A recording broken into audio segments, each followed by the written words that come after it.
Latest on findings being published in a new book out today on the Shroud of Turin. In comparison to the violence that you see all over the rest of the body. While the world debated ancient mysteries, artificial intelligence was quietly solving Christianity's greatest puzzle. Scientists were left speechless as AI algorithms processed the shroud's enigmatic image. What no human eye could see clearly, machines revealed in startling detail. Multiple AI systems, from advanced computer vision to neural networks, have converged on one shocking conclusion. The evidence is so compelling that even skeptics are reconsidering everything they thought they knew. Is this the moment the Shroud of Turin finally speaks for itself? What makes this AI breakthrough so powerful isn't solely the technology, it's the centuries-old mystery it was trying to solve. Let's trace the strange path of the Shroud and see how it became one of the most studied artifacts in history. The Shroud's history and mystery. At first glance, the Shroud of Turin looks like a simple strip of old linen. It's about 4.4 meters long and 1.1 meter wide that holds a strange ghost of a human figure, particularly a man. His body seems stretched across the cloth from head to foot, front and back, as if he had been laid inside it. If you look closely, you'll definitely see marks that seem to match scourging, puncture wounds, and even bloodstains. What turns that brown strip of cloth into something uncanny is how the image behaves. When the shroud was first photographed in 1898, the negative revealed a clearer, almost lifelike face. The discovery alone stopped researchers in their tracks and sent them back to study what this cloth really was. For centuries, this wasn't merely an artifact. To a lot of people, they saw it as a holy object, the very burial shroud of Jesus of Nazareth. People traveled miles to see it, knelt before it, and treated it with reverence. Others argued over it in church councils, questioned its authenticity, or tried to guard its secrets. The shroud has always lived in that place where faith and history collide, pulling believers and skeptics into the same conversation. And that tension has never gone away. What surprises many is how late the shroud appears in the historical record. Its first known appearance was in the small town of Lirey, France, in the 1350s, when a French knight named Geoffroy de Charny displayed it in a local church. From there, its path became easier to trace. It eventually came under the care of the powerful House of Savoy, was moved to Turin in the late 1500s, and stayed in their custody for centuries before being entrusted to the Vatican. However, modern photography changed everything. When the first photograph was shown to the public at the end of the 19th century, the shroud was no longer just a local relic. It became an international mystery, studied and debated by scientists, theologians, and historians. And with every exhibition, the crowds kept coming. On another spectrum, there are the details that refuse to fit simple explanations. The figure appears twice, once on each side of the cloth, as though a body left two impressions. When scientists ran the image through a device called the VP8 image analyzer, they discovered something unusual. The light and dark areas of the shroud carried distance information, producing a three-dimensional relief that regular photographs simply do not have. Closer study revealed that the image sits only on the topmost fibers of the cloth, instead of soaking all the way through, which rules out ordinary paint or dye. And also, there are the reddish stains that test positive for substances consistent with human blood, appearing on the head, hands, feet, and side, matching where a crucified man would have been wounded. These features have kept the shroud in a category all on its own. It is not a mere painting and not an ordinary piece of cloth. It sits somewhere between history and mystery, also between science and faith. And every time new technology examines it, the debate grows louder. The more we learn, the more questions we uncover, and those questions are what make this story on From Over. What happened next would take the shroud from a matter of faith to the center of one of the most heated scientific debates of the 20th century.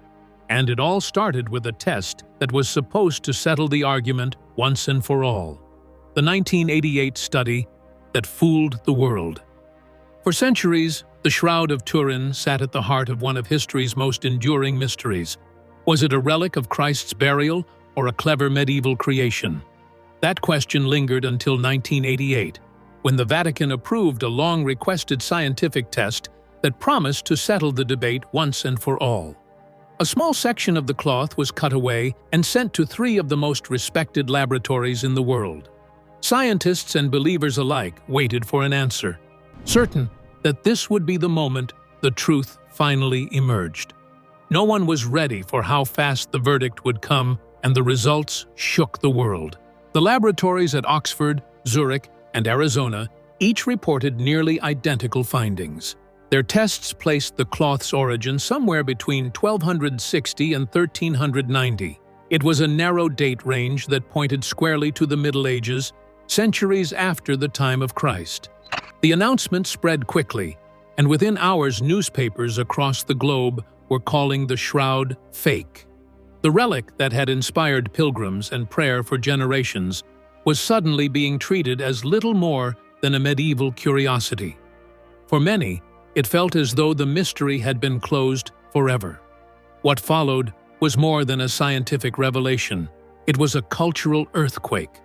Believers who had traveled across continents to see the shroud, who had prayed before it and wept in its presence, were left stunned.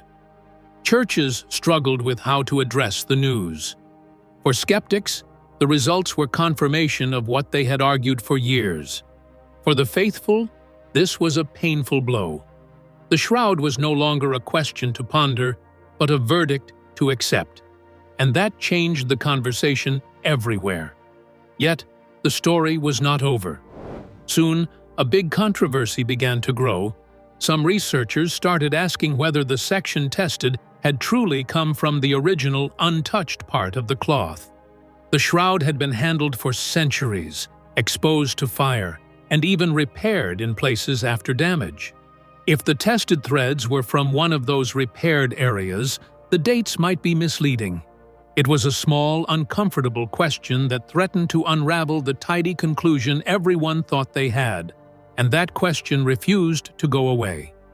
What if the test itself was flawed? Well, the laboratories still stood by their work, publishing their methods and defending their data. But the doubts continued to grow. Scholars pointed out that the image on the shroud was still unlike anything medieval artisans could have produced. Others argued that new technology could shed more light on whether the dating was accurate. The 1988 results had changed the conversation, but they had also cracked it open in ways no one expected. Suddenly, the mystery was alive again, and it was obvious that the final word on the shroud had not been spoken. It would have been easy for the story to end with those dates, but something about the results kept nagging at researchers. The real surprise came years later, hidden deep in the data everyone thought they already knew. The hidden data that changed everything. For many, the carbon dating result in the late 1980s felt like the end of the story. The shroud had been measured, dated, and ruled a product of the Middle Ages. Case closed, right? But then, we all know that history rarely stays that tidy. Over time, a slow trickle of new studies and fresh access to long-hidden records began to turn the picture upside down. More and more researchers started to suggest that the problem wasn't with the cloth at all, but with the test that had defined it for a generation. The very result that silenced debate was about to reopen it. The turning point came when the raw data behind the famous test were finally released after being kept out of public reach for nearly 3 decades. For years, only the summarized findings had been available, leaving little room for outside review. When statisticians and textile experts finally got their hands on the original numbers, they found something strange. The data were not as clean and consistent as people had been led to believe. Patterns and irregularities began to appear, raising questions about whether the celebrated result really told the full story. This discovery sparked a wave of reanalysis and a new chapter in the shroud's investigation. Among the voices who stepped into that chapter was Joseph G. Marino. His work is one of the most thorough examinations of the 1988 testing ever compiled, running hundreds of pages and packed with documents, letters, and scientific commentary.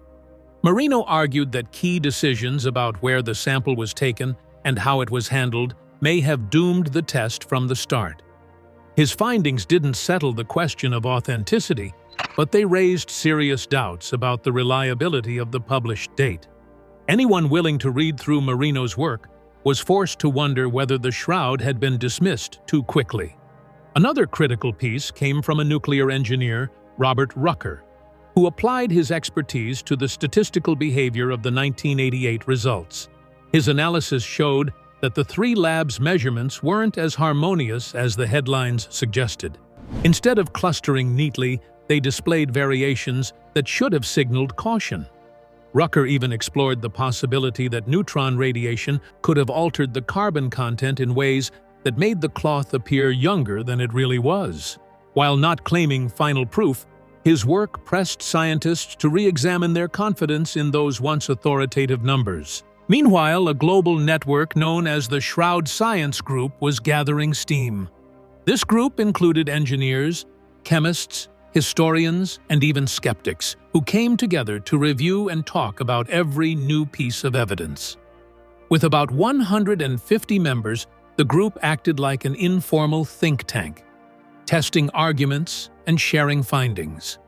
Their discussions pushed disputed claims out of private archives and into public view, giving journalists and scholars fresh material to work with.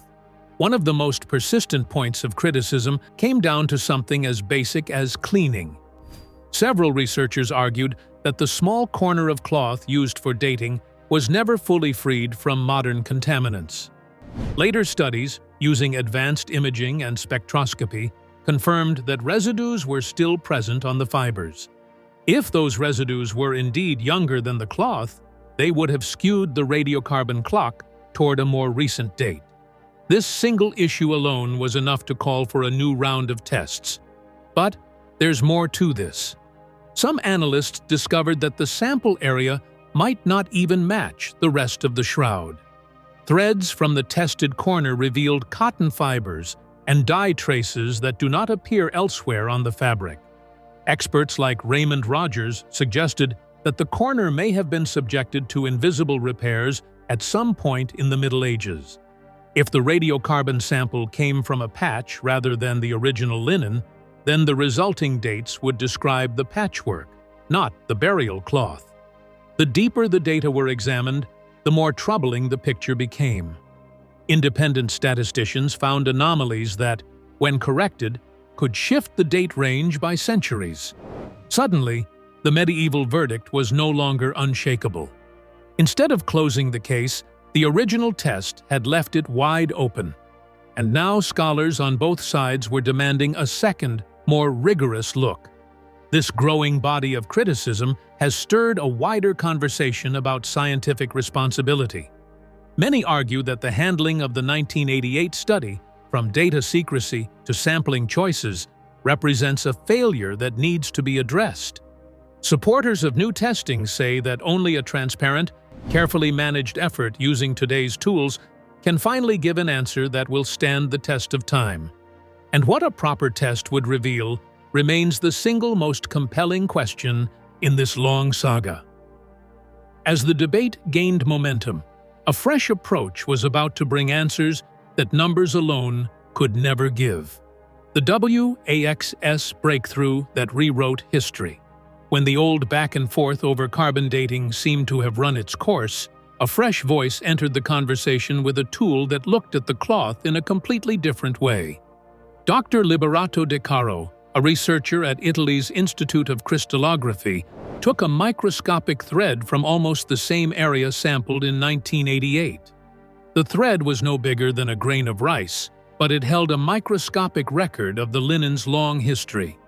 De Caro's team used wide-angle X-ray scattering, or we can call it WAXS, to peer into the very structure of the fibers. What they discovered would change how scholars thought about the shroud's age. WAXS works like a kind of X-ray fingerprinting. The beam hits the cloth, and the scattered light reveals how ordered or disordered the cellulose molecules have become over time. Cellulose chains slowly break down as centuries pass, leaving behind a pattern of aging that can be measured with great precision. De Caro's group translated those tiny structural shifts into an age estimate, turning the fabric's molecular decay into a kind of timepiece. It was a completely different way to measure history, and the results pointed in a very different direction. To see how reliable this clock might be, De Caro compared the shroud thread to other linen samples from known archaeological sites. The most striking of these came from Masada, the ancient fortress where Jewish rebels made their last stand against the Romans in the 1st century. The WAXS profile of the shroud thread matched the Masada linen closely, and it was very hard to ignore. It suggested that the shroud's fibers feel like a cloth from the 1st century, not from medieval Europe. For researchers who had been told for decades that the shroud was a 13th or 14th century artifact, this was a startling twist. The study was cautious in its wording, but unmistakable in its meaning. The shroud sample showed the kind of natural aging expected of linen that had been around for close to 2,000 years, not the 7 centuries suggested by the radiocarbon tests. This didn't mean the case was closed, but it suggested the story was not going to be settled anytime soon. The molecular structure of the cloth itself was telling a story that contradicted the one many had come to accept. Part of what made the findings so striking was the environmental picture they painted. De Caro's calculations showed that for the WAX data to match such an ancient age, the shroud would have needed to be stored for centuries in conditions that were surprisingly mild room temperatures hovering around 20 to 22 degrees Celsius and moderate humidity. That is a far cry from what would be required to fit the 1988 radiocarbon result. Now, if the radiocarbon date were correct, the level of deterioration seen in the cloth would mean the shroud had been kept at extremely high temperatures for more than 600 years, close to the hottest conditions ever recorded on Earth. This scenario strains belief because there is no historical record suggesting the shroud spent centuries in such extreme heat, and the known history of its movement through Europe makes that theory unlikely. The temperature evidence alone tilted the case toward an older origin. Even with its precision, the WAXS study didn't claim to be the final word. The sample was small, and more work needs to be done to confirm its results. Some scientists have urged that the method should be repeated with additional samples under controlled conditions. Still, the fact that the findings align so closely with 1st century linen has raised the stakes. It is no longer enough to dismiss the shroud as a medieval creation without considering this new data. The implications are a lot, and if WAXS holds up under further scrutiny, it may force a full re-evaluation of what we thought we knew about the shroud. And if it does not, the test will still stand as a challenge to the scientific community to find more robust ways to date ancient fabrics. Either way, the cloth that once seemed to fall on one side of the whole story has made us think of the methods we trust to read the past from. The search for the truth didn't stop with dating. The next discovery tied the shroud's fibers to a very particular landscape, one that might surprise you. Middle Eastern origins, confirmed by nature. After the molecular studies and X-ray testing, there was still one more witness waiting to be heard. Hidden deep in the threads of the cloth were grains of pollen and tiny fragments of plant life, nature's own record keepers. These microscopic traces weren't there by accident. They had been stuck to the fibers for centuries, carrying with them a story about where the cloth had been. In 1973, and again in 1978, Swiss criminologist Max Frey carefully pressed sticky tape to different areas of the shroud and collected dozens of samples. At the first glance, they looked like nothing more than specks of dust. Under the microscope, however, they revealed a trail that pointed to a very specific corner of the world. To decode this natural evidence, Hebrew University botanist Avinoam Danon stepped in. He analyzed hundreds of grains and compared them with plant species native to different regions. What he found was striking. It showed that many of these plants were rare or completely absent in Europe, but they were common in the hills and valleys around Jerusalem and Hebron.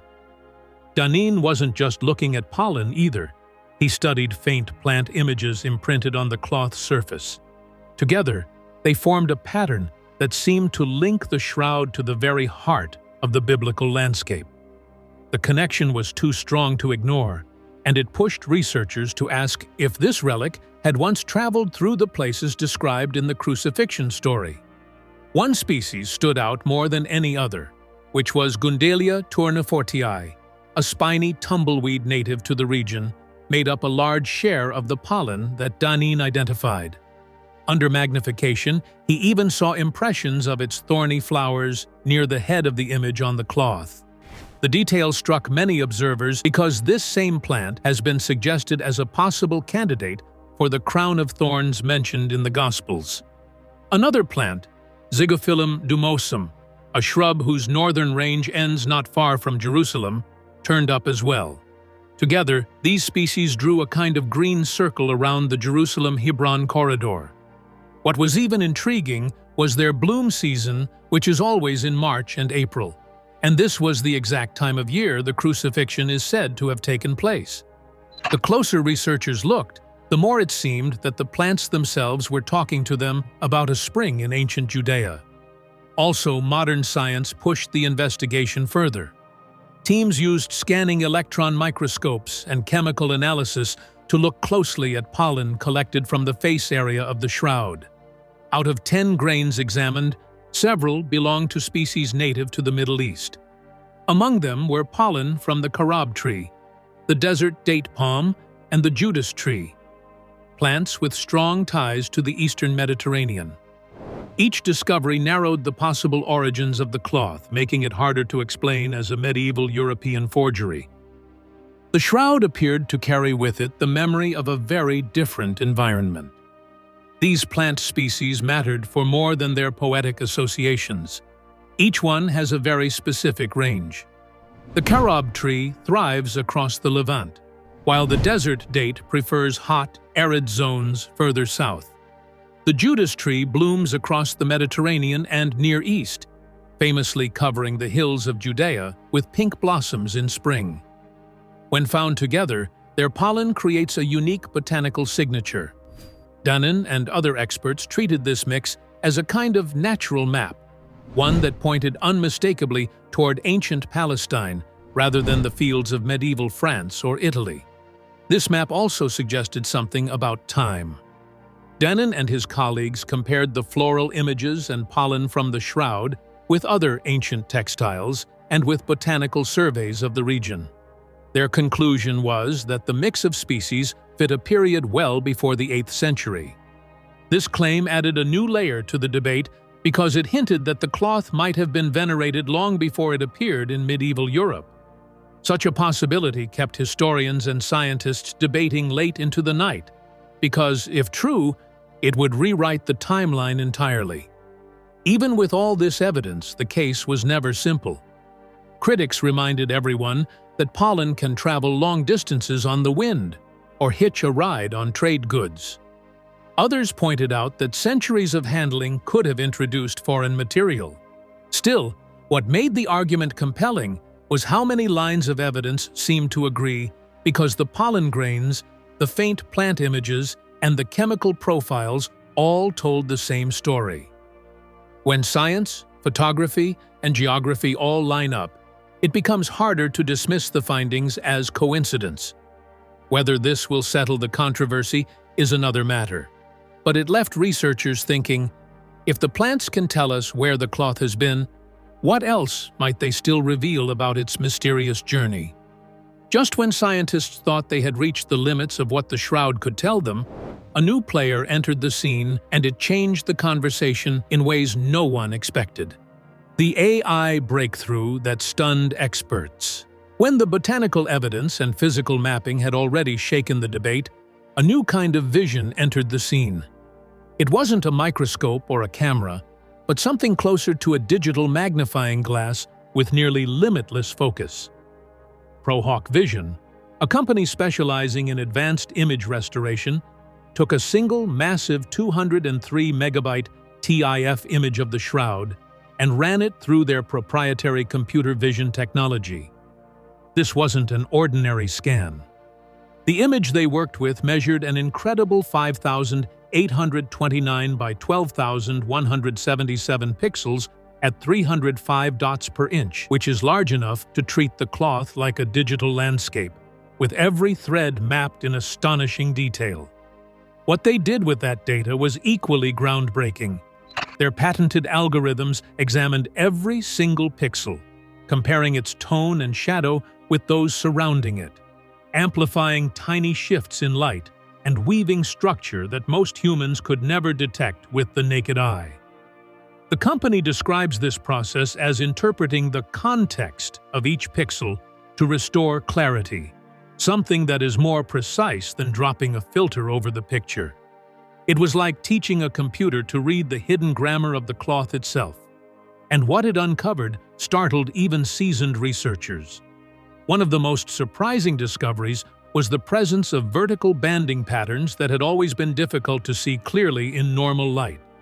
After ProHawk processed the image, Barry Schwartz, a longtime archivist and principal photographer for modern shroud studies, acknowledged that the software had visualized banding in a new way.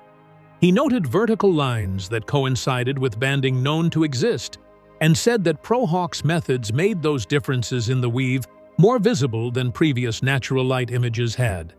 For someone who has spent much of his life studying this single artifact, it was a moment that couldn't be brushed aside.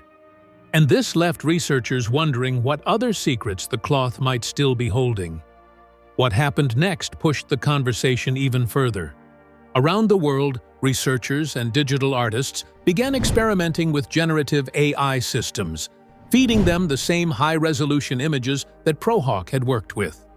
Tools like Midjourney and other advanced neural networks were tasked with reading the faint image and reconstructing what they saw. The results were unlike anything the public had seen before. Suddenly, the blurred and almost ghostly image on the shroud was turning into something startlingly. A human face with depth, character, and an undeniable presence was seen. These AI-generated reconstructions were described by viewers as raw, human, and some even described it as the Lord Jesus Christ. What made these results so compelling was how they were created. Modern neural networks are capable of analyzing millions of microscopic details, from the way light falls across the faintest creases to the way shadows collect along a single fiber. They take those patterns, compare them to countless others, and slowly build a picture that fits the data. The shroud's image might look faint and hazy to our eyes, but to these systems, it is a map full of coordinates. When processed this way, what once seemed like a smudge becomes a face you feel you could meet. This is the power of AI, a pattern recognition at a level far beyond what human eyesight can manage. The real shock came when different systems, trained in different ways, began producing eerily similar results. Independent AI pipelines highlighted the same facial geometry, the same banding structures, and the same subtle shifts in tone. For many scientists, that consistency mattered. If one system sees a pattern, it could be a coincidence. If several, built by different teams, see the same thing, the likelihood of a random artifact becomes very small. Suddenly, the results were no longer dismissed as a clever digital trick. They were becoming a pattern worthy of serious consideration. Moreover, researchers have been careful not to rush to conclusions. AI is powerful, but it also reflects the data it is trained on. Some scholars caution that neural networks might unconsciously steer faint or incomplete data toward a familiar human look. That is why there have been repeated calls for transparency and peer-reviewed methods before saying these images are strong evidence. The reconstructions are amazing, but we still need scientific evidence to confirm that they accurately represent reality and aren't just what we expect to see. What is undeniable is how much these breakthroughs have changed the conversation. Prohawk's work has made features of the cloth visible in ways no previous technique had achieved, and multiple AI systems have translated faint signals into recognizable human forms that echo one another. This combination of precision and repetition has created a new line of evidence that can no longer be ignored. It doesn't answer the Shroud's mystery outright, but it raises questions that may soon force historians, scientists, and theologians back to the table. The Shroud, once thought to have given up all of its secrets, has started speaking again, and this time, its voice is coming through the lens of machines. Whether we can trust what those machines are telling us is the question that now looms over every debate that follows. Could AI have uncovered the face of Jesus himself, or has it given the world a digital ghost we all want to believe in? Let us know your thoughts in the comments, and don't forget to like, share, and subscribe to our channel. If you enjoyed this video, click on the next video on your screen.